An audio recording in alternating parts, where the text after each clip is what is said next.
J'ose espérer, mes sœurs, en ayant écouté cet évangile, que nous prenons quelque peu conscience de ce que vous êtes, de ce que nous sommes pour le Seigneur. Dans le cœur du Seigneur, nous sommes de ceux qui ne sommes pas d'en bas, mais bien d'en haut. Que par choix, que par souci, que par désir, notre vie, elle n'est pas du monde, mais elle est du monde de Dieu. Jésus, en nous regardant, il dit « Je vois que votre désir n'est pas d'être du monde, mais d'être du monde de Dieu. » Et on voit combien Jésus, que Jésus s'adresse à tout le monde et qu'il leur dit « continuez comme ça et vous mourrez dans vos péchés ». C'est terrible d'entendre notre Seigneur Jésus de dire des choses comme ça.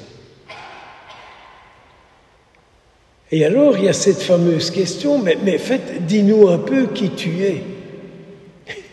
Et c'est un peu comme si Jésus venait nous dire aujourd'hui, ras-le-bol. Je vous l'ai dit, je vous l'ai montré, je vous l'ai fait découvrir. J'ai fait tout ce que j'ai pu pour que vous puissiez comprendre qui je suis et ce que vous deviendrez lorsque vous vous attacherez à moi. Ça vaut quand même la peine d'entendre Jésus dire « Mais arrêtez, je vous l'ai suffisamment dit. Attachez-vous à moi et votre vie deviendra de plus en plus ma vie. » Et c'est vrai, et du moins avec notre tête, nous en sommes bien convaincus. Avec notre cœur, nous désirons de plus en plus être attachés à lui et vivre de sa vie. Et c'est bien là le sens de cette Eucharistie quotidienne, de notre communion quotidienne, de notre écoute de sa parole.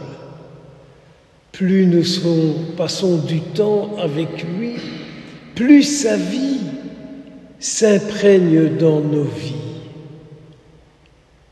Nous ne le remarquons pas, c'est mystérieux, mais notre vie, elle s'imprègne de celui qu'on fréquente.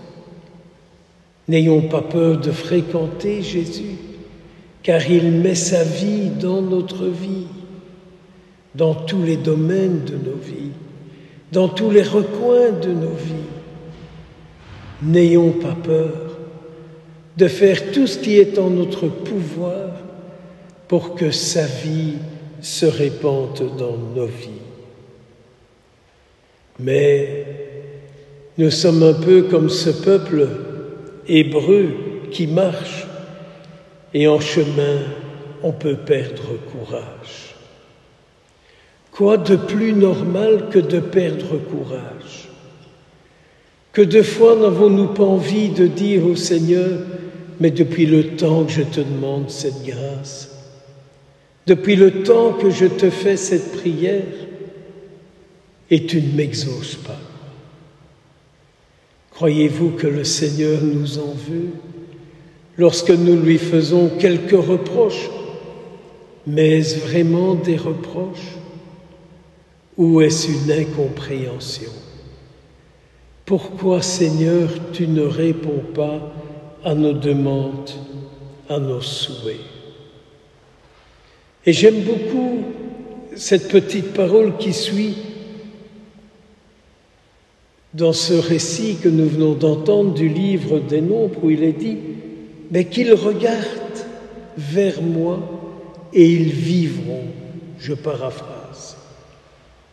Qu'ils regardent vers moi et ils vivront. Je pense que notre regard est piégé. Nous regardons ce que nous avons envie. On voudrait toutes les places occupées dans la chapelle. On voudrait les stalles remplies. On voudrait des vocations partout. Je vous comprends, je suis dans le même état que vous. Mais notre Seigneur nous dit, c'est pas ça que tu dois faire. Ce que tu dois faire, c'est regarder vers moi et tu seras sauvé. Ma vocation, dit Jésus, c'est de te sauver. C'est pas de remplir la chapelle, c'est pas de remplir les stalles, c'est pas de remplir les monastères. Ma mission, dit Jésus, c'est de te sauver. Viens et je te sauverai. Es-tu vraiment responsable de ceux qui ne veulent pas entendre? Es-tu responsable de ceux qui ne veulent pas écouter? Regarde comme j'ai dû traiter les pharisiens et regarde comme ils m'ont maltraité. Ce que je veux, c'est te sauver.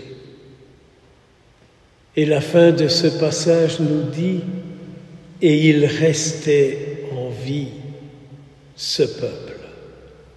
Eh bien oui, mes sœurs, prions le Seigneur qu'il nous garde en vie, c'est-à-dire qu'il nous garde dans sa vie et que notre vie soit le témoignage de sa vie.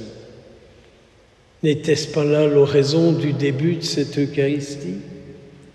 Accorde-nous de persévérer dans l'attachement à ta volonté. Et c'est vrai que nous avons ajouté, afin que ton peuple grandisse en nombre.